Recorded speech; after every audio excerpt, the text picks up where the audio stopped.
હજી આ બેસીસ તો હજી લુખો કહીશ. મેં કઈ ભૂલ નથી કરી. અહીંયા મારું ચાલશે. નીકળ લુખા નીકળ. બધી હોશિયારી નીકળી જશે હમણાં. નીકળો. કોણ છો? કેટલા બધા નામ લખો. લખો બધા. Okay okay okay. નામ લખો. નીકળે લુખા, હજી અહીં બેસીશ તો હજી લુખ્ખો કહીશ. આ મારું પોલીસ સ્ટેશન છે, અહીંયા મારું ચાલશે, બધી હોશિયારી નીકળી જશે. તેમ કહેનાર આ છે અમદાવાદના બોપલ પોલીસ સ્ટેશનમાં પીએસઆઈ તરીકે ફરજ બજાવનાર જયેશ કાલોત્રા સાહેબ, જેમનો અરજદારને ધમકાવતા વિડીયો હાલ સોશિયલ મીડિયામાં વાયરલ થયો છે.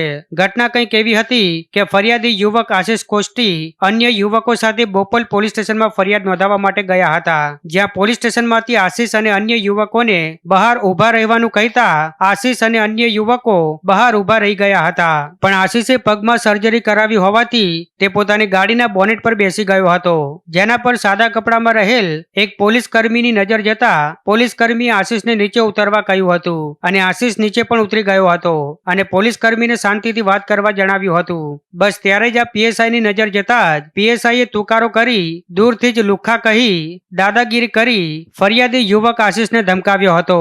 આથી યુવકે મોબાઈલનો કેમેરો ચાલુ કરી દીધો હતો, જેમાં તમામ દ્રશ્યો કેદ થઈ ગયા હતા. આમ પીએસઆઈનું અસભ્ય વર્તન સામે આવ્યું છે.